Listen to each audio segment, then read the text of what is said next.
Boa noite a todos.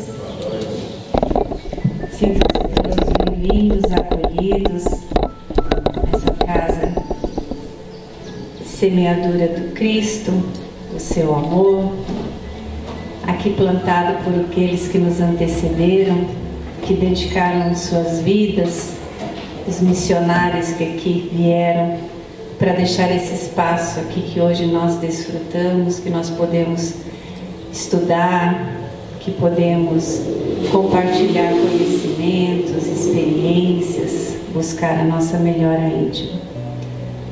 Que Jesus abençoe a todos esses que nos antecederam.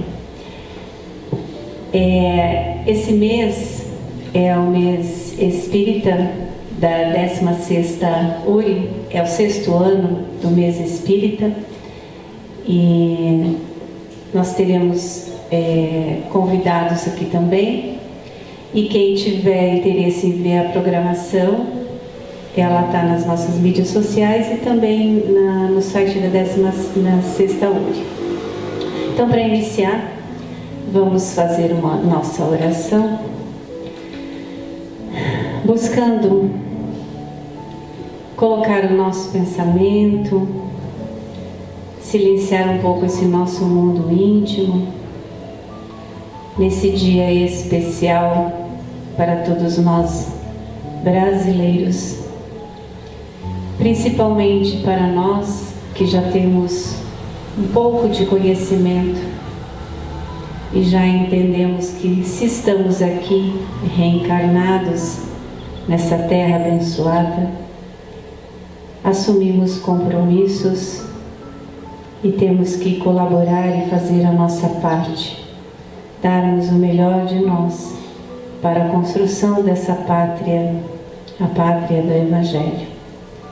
E assim que possamos, num único pensamento, abraçados pelo amor de Jesus, pela misericórdia de Deus Pai, fortalecermos os nossos ideais para que sejamos testemunhos sempre do bem, do amor, da compaixão, melhorando a nós primeiro e depois ao nosso redor. Que possamos mandar essa energia que aqui agora desfrutamos, com auxílio da espiritualidade amiga, que ela possa ser enviada a todos os rincões deste nosso país, para que assim essa energia amorosa envolva cada um, relembrando que aqui vieram por um motivo especial. Que tenhamos também a luz que envolva os nossos governantes, que envolvam todos aqueles que têm o poder da decisão, de conduzir um povo, que sejam envolvidos, que tenham seus corações a abertura da compaixão, do amor de Cristo, para que possamos seguir o nosso destino, do destino traçado por Jesus para essa pátria. E assim, mais uma vez, emanados nesse ideal da fraternidade, na construção desse Brasil do futuro, da nova terra, que possamos iniciar a nossa reunião com a nossa querida irmã Jane, que ela possa ser igualmente envolvida, amparada, intuída, e tenha a tranquilidade necessária para colocar aqui a sua mensagem. Com certeza sabemos que enriquecerá em muito os nossos conteúdos para a nossa evolução. E assim seja. Muita paz. Nossa saudação fraterna a todos. Paz a todos. Essa noite fria, é bom estarmos aqui. Muitas vezes nós estudamos e reestudamos o Evangelho para que possamos incrementar o nosso raciocínio em cima das orientações que dele nos vêm. Em vista disso, vamos rememorar um pouquinho episódios que já aqui mencionamos, mas que vale a pena esses instantes em que nós aqui estamos. Vamos imaginar um cenário, como se estivéssemos vendo o local, o Monte Hermon, que ficava quase na linha terminal de onde havia alcançado Moisés e Josué, nas terras hebraicas. Era o limite natural. Aquele monte altíssimo, 3.000 metros de altura, com neves eternas, lá em cima neve. Ali estavam os afluentes do Rio Jordão. E volta e meia, quando as neves se desprendiam, elas desciam com toda a intensidade e caíam no lago de Genezaré, ou mar de Tiberíades, ou lago, mar da Galileia, como era chamado. Ali naquela região bucólica, ao pé do monte, havia uma pequena cidade, uma cidade que havia sido primeiramente edificada por Herodes o Grande e depois reestruturada, renovada pelo seu filho tetrarca Herodes Filipos. Era uma cidade romana e grega, muito linda. Cesareia de Filipe, o nome da cidadezinha. Cesareia havia sido em homenagem a Tibério César, e de Filipe para o próprio Filipe não ser esquecido, Herodes Filipos. Ali, naquele dia, no entardecer, que era coroado de ouro, imagina aquela paisagem, o Monte Hermon à frente. É uma das maiores nascentes do Rio Jordão nas proximidades. E o poente se fazendo, a claridade do sol que se punha, iluminando tudo naquela cor alaranjada, naquele cenário maravilhoso. E Jesus ali estava, seus 12 companheiros ali estavam com ele. E conversavam, depois de haverem conversado algumas horas sobre o Evangelho futuro, os trabalhos que haveriam de se fazer futuramente. Jesus, e isso está narrado tanto em Mateus, quanto Marcos, quanto Lucas, e vemos também uma narrativa muito linda no Boa Nova de Humberto de Campos. Jesus pergunta aos seus discípulos: quem dizem os homens que eu sou? Será que apreenderam alguma coisa das mensagens que lhes trouxe? Então, disseram seus discípulos, e nomeados no Boa Nova ali por Humberto de Campos, através de Chico Xavier, João comentou que os seus amigos pensavam ser ele Elias, que tinha voltado na sua carruagem de fogo.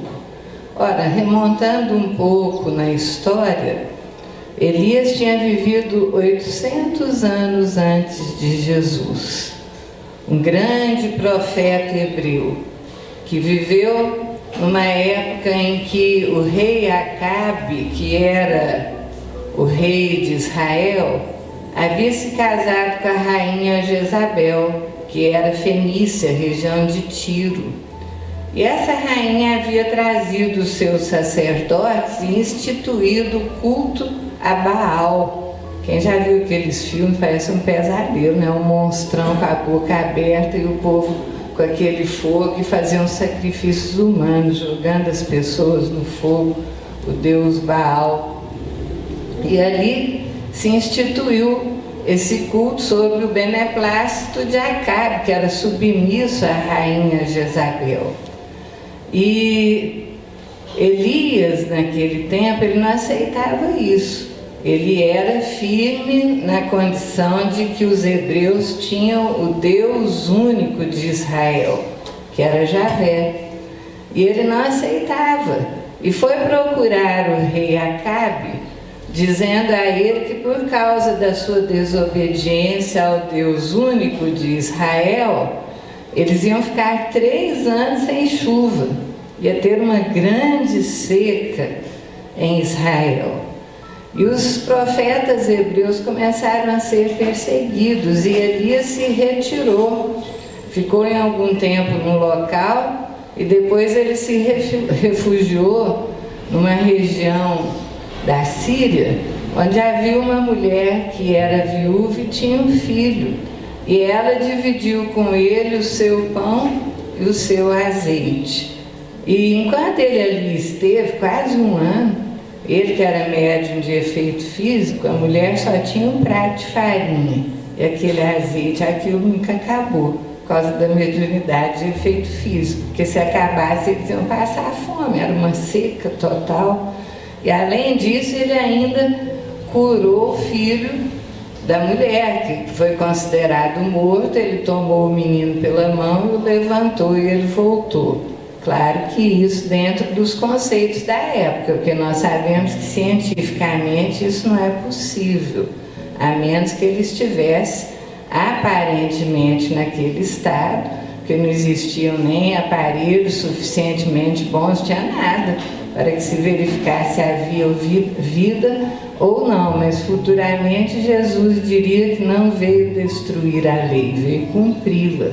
Então ele fez aquele ato, trouxe o menino de volta, e depois de 3 anos ele foi de volta a Israel, que estava dividido, aceitando tanto o Deus único quanto o culto a Baal.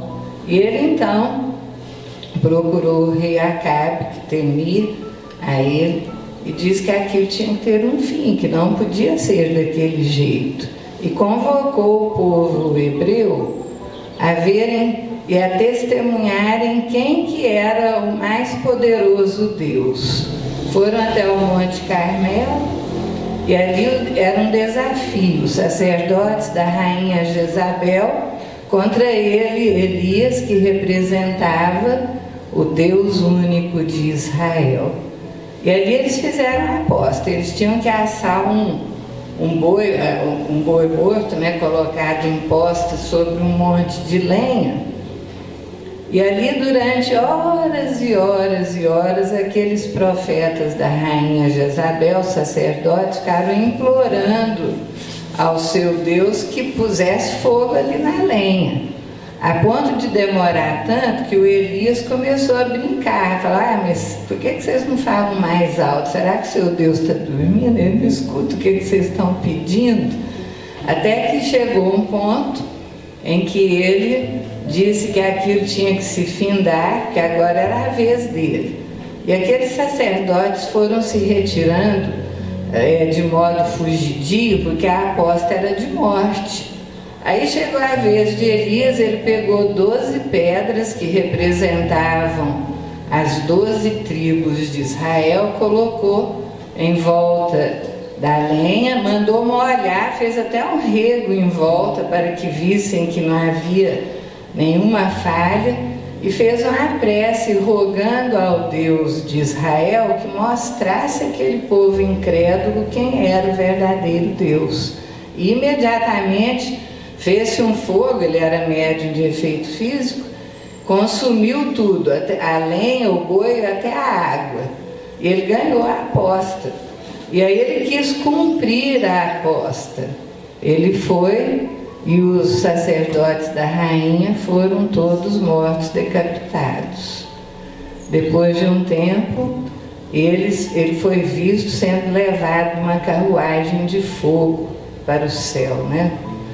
E aí não soube mais de Elias, 800 anos antes.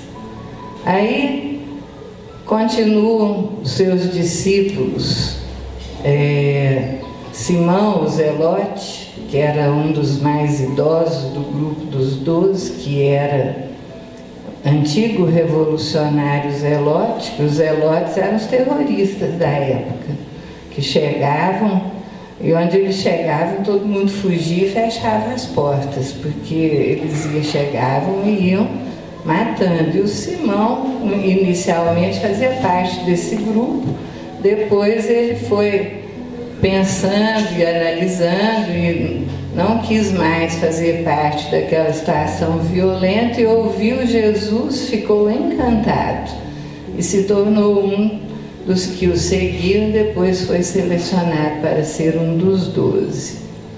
Simão então disse que havia ouvido que ele podia ser Jeremias, outro profeta. Aí nós vamos voltar um pouquinho no tempo e vemos que Jeremias veio depois de Elias, por volta do ano 600 a.C., um extraordinário profeta hebreu, que ficou 40 anos fazendo suas previsões. E uma das coisas que ele insistia é que as pessoas tinham que adorar a Deus e amá-lo no seu coração, não exteriormente, com atos externos, mas no interior dos seus corações, verdadeiramente. E ele falava somente as verdades, ele previu que Israel ia cair sob o domínio assírio. E aí, por causa disso, ele foi aprisionado, porque o povo ficou indignado, porque onde já se viu, ele estava a favor dos caldeus e dos assírios e não com o povo hebreu, e o aprisionaram. Ele ficou um tempo preso e realmente Israel caiu. Nabucodonosor, o rei caldeu, o assírio, tomou conta da situação e, tendo ouvido falar que Jeremias estava preso, e porque a causa é que ele tinha previsto a queda de Israel, falou: mas ele então ficou prisioneiro por nossa causa, e libertou Jeremias e deu a ele a chance de escolher se ele queria ir com eles ou se ele queria ficar junto com o povo dele. Ele escolheu ficar com o povo dele, sofrendo muitas vezes amarguras pela incompreensão, mas ficou 40 anos e inclusive previu a vinda do Messias, o nascimento do Messias. Então os discípulos disseram: alguns dizem, Senhor, que tu és Elias, ou Jeremias, ou algum dos profetas. Dentro disso, uma das situações que nós observamos, aí está imersa a crença da reencarnação, porque eles tinham vivido tantos séculos antes e pensavam que Jesus podia ser um deles. Mas e vós, que tendes primado comigo ao longo desse tempo, quem dizeis que eu sou? Aí houve um certo estacato, uma surpresa, deram uma parada. E Simão, envolvido mediunicamente por um espírito elevado, naquele momento ele falou inspirado: Senhor, tu és o Cristo, o Filho de Deus que veio a este mundo. E Jesus, percebendo o espírito luminoso que estava junto a Simão, disse: bem-aventurado é você, Simão, filho de Jonas, porque foi o Espírito de meu Pai que agora falou através de você. E você está aprendendo, diz lá no Boa Nova, Humberto de Campos, que Jesus falou assim com ele: você está despertando para as verdades e para a fé libertadora, e sobre esta fé, dentro dos corações humanos, no mundo interno, eu edificarei o meu Evangelho. E aí ele reuniu seus companheiros mais perto dele e começou a falar que, a despeito dos aparentes progressos e das vitórias que pareciam ocorrer, ele haveria de sofrer intensamente nas mãos dos homens. E começa a preparar seus companheiros. Ele diz que os príncipes de Israel e os sacerdotes lhe coroariam a cabeça com sofrimento. Haveria de carregar sobre os ombros o martírio doloroso. Haveriam de cuspir-lhe na face e zombar dele. Mas ele tudo deveria suportar, porque ele tinha vindo para ensinar os homens o amor e deveria agir de modo resignado ante os desígnios de seu Pai que o enviara. Aquilo foi um certo choque para os seus companheiros. E depois de tudo que ele falou, que ele haveria de passar, Simão se aproximou dele em particular. Ele falou: mas Senhor, como que pode ser isso? O Senhor só tem demonstrado bondade e amor e vai ter que passar por isso? Então, onde haverá justiça? Deus não estaria sendo justo assim. E naquele momento, Jesus percebeu que um outro tipo de espírito se aproximou da mediunidade de Simão, porque ele havia abaixado a guarda, sua energia se tornara de preocupação e angústia, e favoreceu. E ele disse então: Pedro, também você não me compreende? Também você está querendo me tentar como tantos? Afaste-se de mim, pois que agora você está inspirado pelo espírito das trevas. E falou com uma certa energia. Pedro ficou assim chocado, porque ele não esperava aquilo. Ele havia falado com a preocupação de um amigo, num tom carinhoso. No dia seguinte, eles estavam na estrada caminhando de volta a Cafarnaum, preocupados, cabisbaixos. Simão Pedro estava triste, cabeça baixa, humilde, pensando em por que Jesus havia sido tão enérgico com ele na véspera.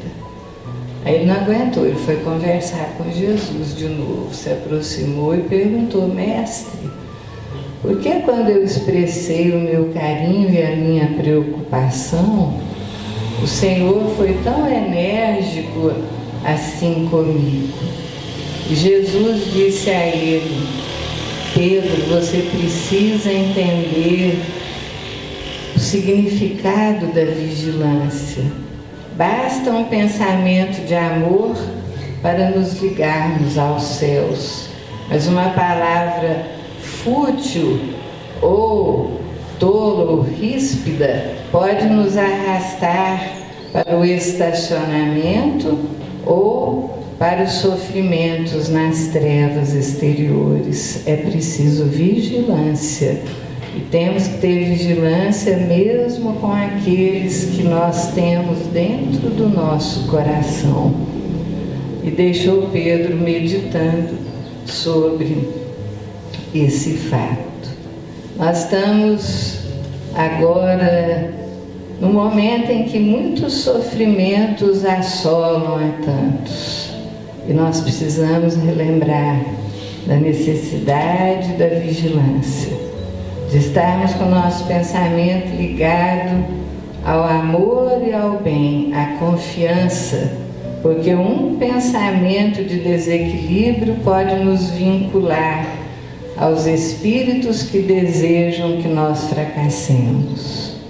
Aí nós vamos lembrar um trecho do Evangelho e do Livro dos Espíritos. No Livro dos Espíritos, nas questões de 258 até 273, nós vemos ali sobre a escolha das provas. uma série de perguntas e respostas que nos mostram que o espírito errante, ele tem ideia e muitas vezes é ele que escolhe o gênero de provas que há de passar.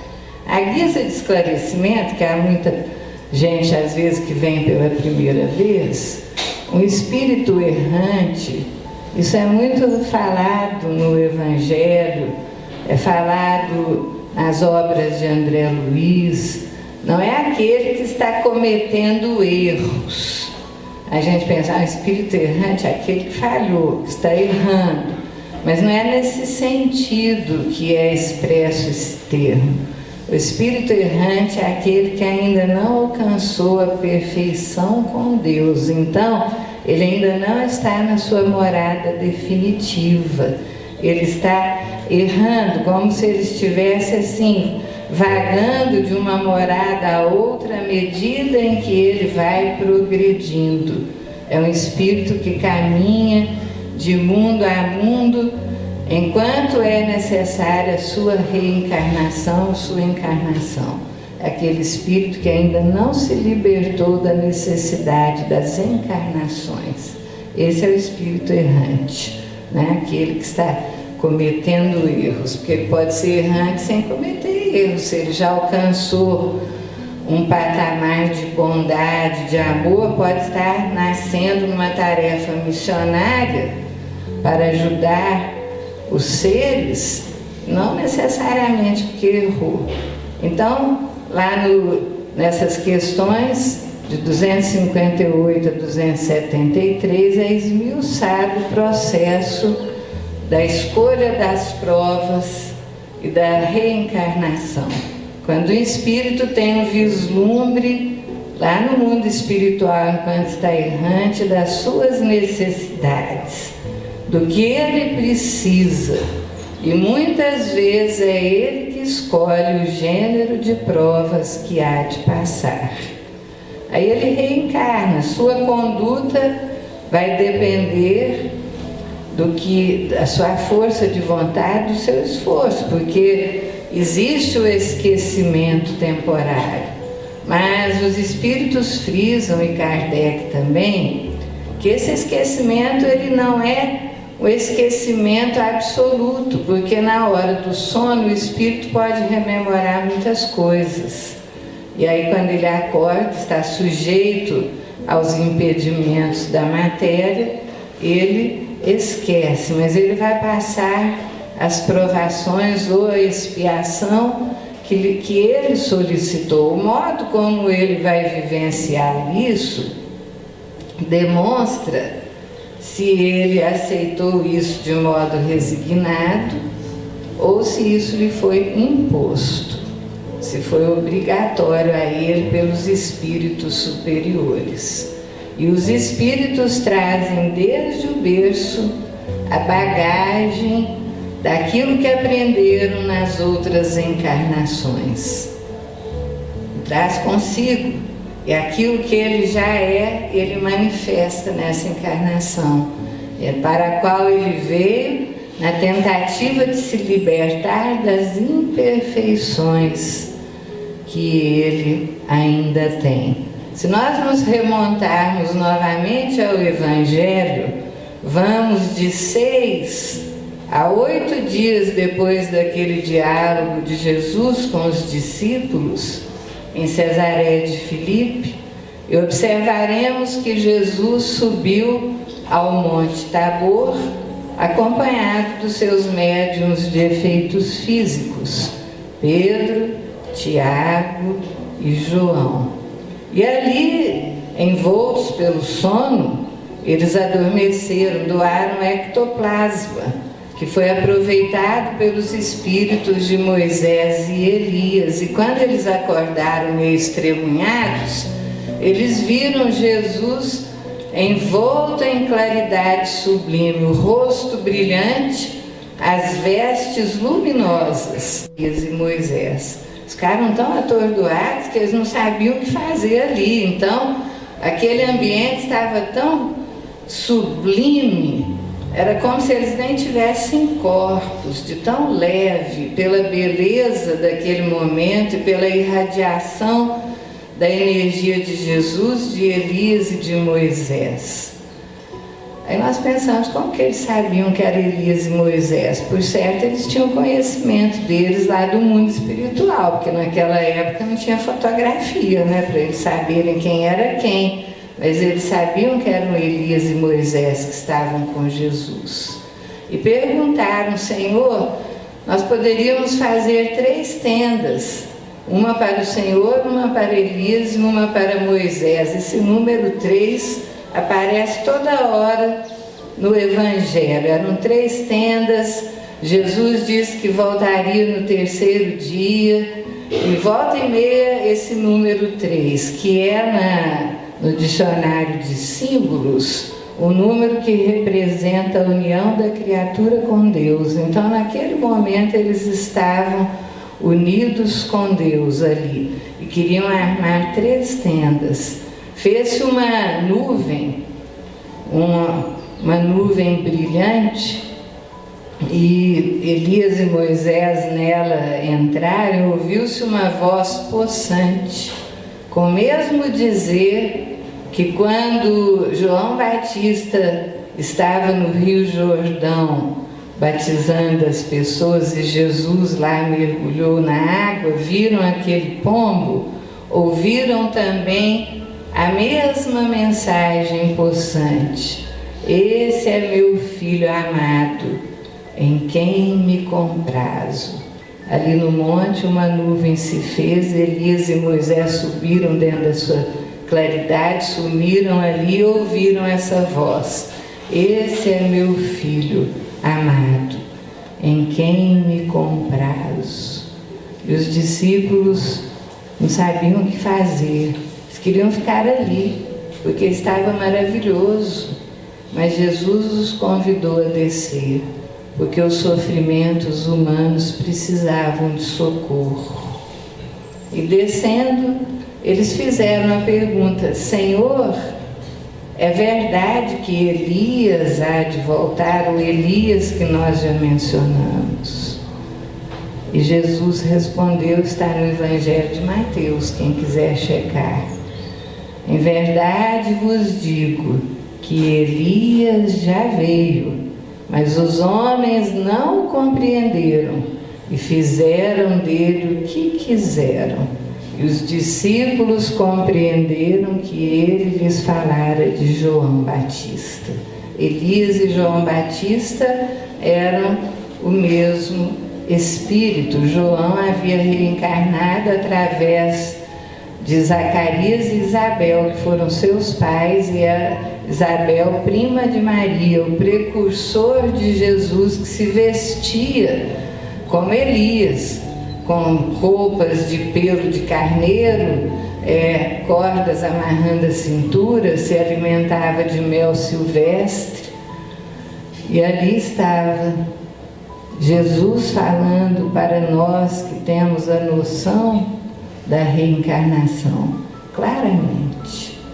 E aí nós voltamos ao Livro dos Espíritos, é o capítulo 5, nós nos dirigimos do Evangelho segundo o Espiritismo: bem-aventurados os aflitos.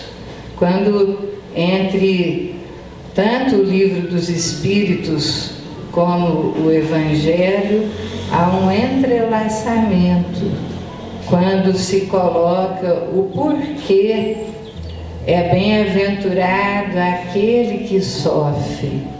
Bem-aventurados os que sofrem, porque serão consolados. Aquele que reencarna está tendo uma oportunidade bendita de crescimento. Se tem débitos do passado, de reparar os seus débitos. Nem sempre há débitos. Muitas vezes provas ou sofrimentos podem ter sido solicitadas pelo Espírito, que viu nisso uma chance de progredir mais rapidamente.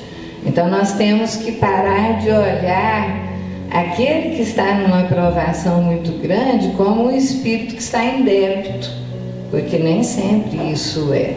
Pela conduta se percebe, aquela conduta serena diante da dor foi um pedido. E dizem os espíritos que nós teríamos que pensar nos nossos sofrimentos como uma oportunidade de reparação de débitos, como um devedor diante do credor. Se o credor chegasse e perguntasse se você gostaria de pagar tudo o que você deve rapidamente, com muito menos intensidade, você aceitaria, você ficaria feliz. Aí nós lembramos no livro Memórias de um Suicida, psicografado pela Ivone Pereira, quando Camilo Castelo Branco, que dá o pseudônimo de Botelho, para não criar empecilhos para a médium, ele que tinha sido grande escritor português que ficou cego e não suportou a cegueira, ele que era escritor e suicidou, e viu todo o sofrimento, porque passam os suicidas, ele via espíritos com sofrimentos esmagadores, que precisavam de reencarnação de emergência até para repararem um pouquinho a lesão que provocaram no seu perispírito. E os lanceiros de Maria, os trabalhadores de Maria, eles se dirigiam em todos os lugares do planeta, pegando pelos arquivos quem que eram os seres que estavam em grandes débitos, para propor isso, o credor diante do devedor. Se você aceitar ser pai e mãe de um suicida, vocês vão sofrer muito, porque ele vai nascer em profundas dificuldades, mas vocês vão conseguir reparar centenas de anos em pouco tempo. Eles iam no mundo inteiro. E diz Camilo Castelo Branco, ou Botelho, conforme está lá, que era aqui no Brasil, no Nordeste brasileiro, em que eles conseguiam os pais, que eles faziam os desdobramentos durante o sono, chamavam o casal e mostravam todos os débitos, que eles iam levar centenas de anos em encarnações para conseguirem eliminar aqueles débitos, mas que se eles aceitassem, eles quitariam tudo nessa vida, por exemplo. E aqui no Nordeste brasileiro, eles aceitavam. Aí nós vemos o que aconteceu lá no nosso Nordeste brasileiro, quando teve aquela situação do Zika, né? Aqueles meninos que nasciam com microcefalia, retardo mental gravíssimo. E foi quase tudo no Nordeste. Espíritos necessitados de reencarnação de emergência, espíritos, muitos líderes das trevas que não usaram bem a sua inteligência, mas diante do amor de Jesus se renderam e aceitaram passar encarnações difíceis. Então a resignação deve ser nossa companheira. O Evangelho nos fala da obediência, que a obediência é a aceitação do raciocínio. Quando nós entendemos uma coisa, nós aceitamos, mas a resignação é no coração. Quando você não se rebela, quando você não se revolta, quando você mantém sua confiança em Deus. E dizem os Espíritos, nesse capítulo 5, que se nós, por um lado, saldamos nossos débitos, mas por outro, adquirimos outros, nós estamos sempre como devedores. É a mesma coisa que você pagar uma quantia que alguém te emprestou, acabou de pagar, me empresta de volta, continua devedor. Então é preciso que nós tenhamos esse conhecimento de que estamos aqui e que nenhuma das dores que nós passamos, elas são injustas. As dores humanas têm duas causas, dizem os Espíritos no Evangelho. Uma que é anterior à nossa encarnação e outra que é da própria encarnação. Escolha imprudente nossa, escolha desavisada nossa, fatores que nós próprios angariamos para nós nessa encarnação. Agora, aquilo que não está na nossa alçada, compreender que não fizemos nada por merecer aquilo, não dependeu de nós, é débito que estamos resgatando de outras existências. E lembrando o nosso Mestre Jesus, que pediu a Pedro que mantivesse a vigilância, que um pensamento de amor o ligaria aos céus, mas uma palavra menos digna ou fútil poderia provocar nele o estacionamento ou arrastamento para as trevas exteriores.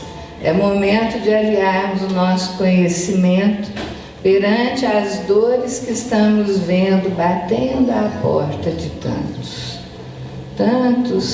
passando sofrimento nesse mundo, que é quase que nós pensarmos que em vez da aurora do mundo de regeneração estivéssemos na grande noite da humanidade, porque estamos vendo sofrimentos batendo à porta de muitos e muitos e muitos. E agora é hora de vigilância, agora é hora de prece, é hora de trabalho, que o melhor meio de nos mantermos firmes é no trabalho. E a solução para tudo é o amor.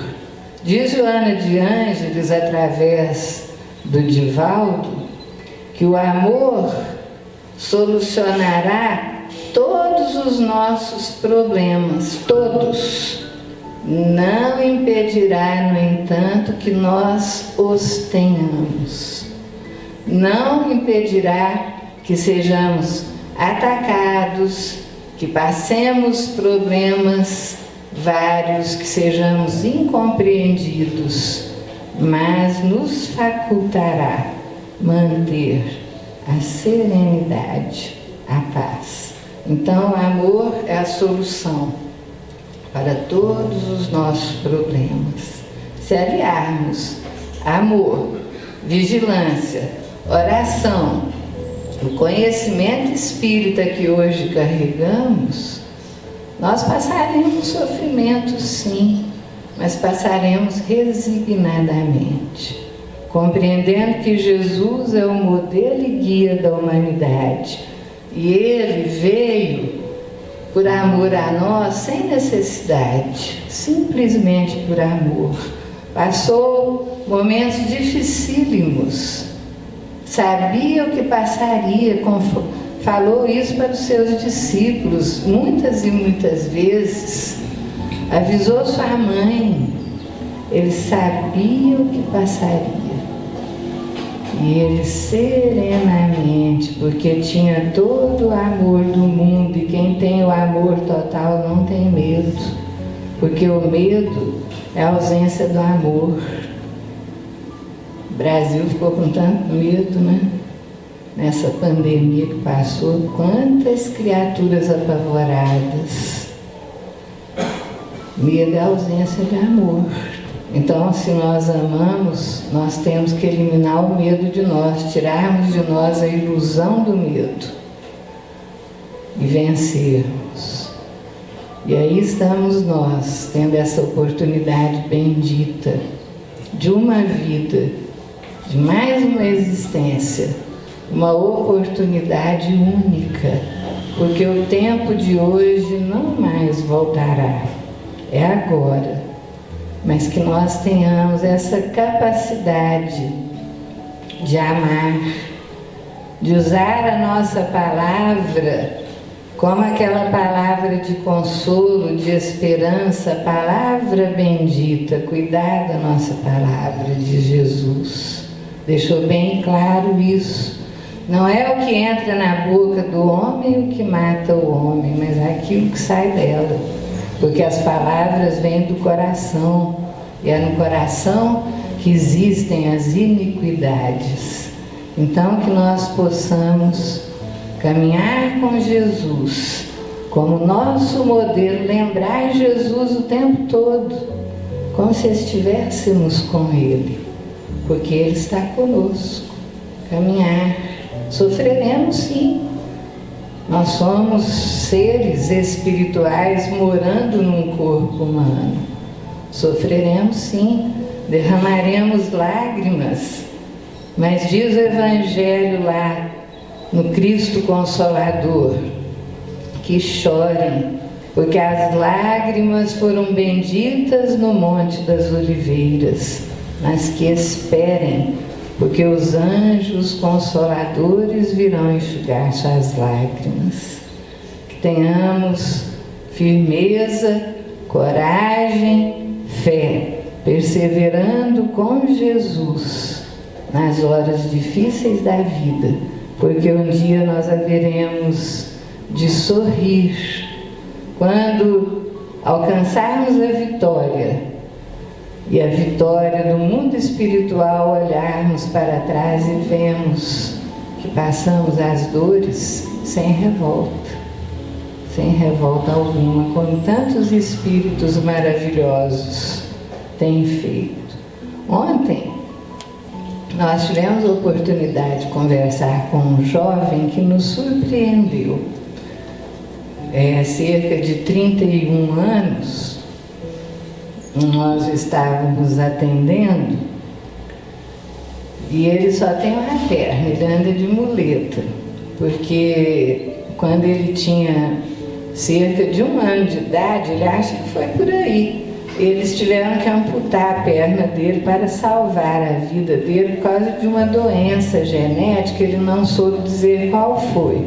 Ele ficou sem a perna e não conseguiu se adaptar na época, né? Tentou com 5 anos, com 8 anos, com a perna mecânica. Nós até conversamos com ele, falamos assim, mas você não tentou nunca mais? Precisa tentar de novo, porque houve tanta evolução dentro do mecanismo dessas pernas aí, que é capaz de agora você conseguir se adaptar. Aí ele estava com um exame alterado e nós dissemos a ele que ele precisava diminuir uns 5 quilos e seria bom se ele conseguisse fazer exercício. Aí nós perguntamos, mas como você vai fazer sem a perna, né? Ele pegou e falou, você consegue fazer? Olha só o que o moço respondeu, é para a gente ficar pensando assim, meu Deus, a gente tem 2 pernas. Ele falou assim, eu parei foi por causa da pandemia, por isso que alterou, meus exames alteraram, porque eu jogava futebol. Eu falei, como você jogava futebol com uma perna só por uma? O povo duvidava que eu dava conta. Ele jogava futebol, andava de bicicleta com uma perna só e fez capoeira. Eu falei, nossa, nem com 2 pernas, eu nunca me imaginei ficando com as mãos no chão e as pernas lá pro alto em capoeira. Falei, você é fora de série, é fantástico, faz a gente que tem 2 pernas pensar que nós somos muito pequenos. Aí ele garantiu que ia voltar com tudo para baixar o exame que tinha alterado, que era o triglicerídeos. Então, gente, nós não temos que ficar chorando desesperados. Nós temos que pensar em quem está mais difícil que nós. Olhar aqueles que estão em situação mais difícil que a nossa e estão dando um verdadeiro exemplo. Que nem esse moço. Eu falei, nossa, até eu estou com vontade de fazer exercício depois disso que você falou. Então, gente, há espíritos aí dando verdadeiras lições, mostrando que A resignação é escolha. E que Deus nos abençoe.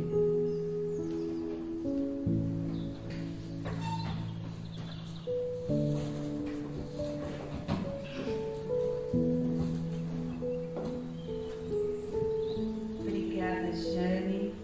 Que Deus recompense as suas necessidades, o seu crescimento espiritual. Sempre o Evangelho, a cartilha segura, né? E a Jane tem uma propriedade que a gente se envolve, não tem como a gente não viajar e assimilar muito mais a mensagem que ela se propôs a colocar. Então essa mensagem ressoe nos nossos dias, porque com certeza é o caminho seguro, né? Que a gente trilha renovando nossas esperanças, nossas forças, nossa fé. Obrigada mais uma vez, Jane. Então vamos passar para a segunda parte.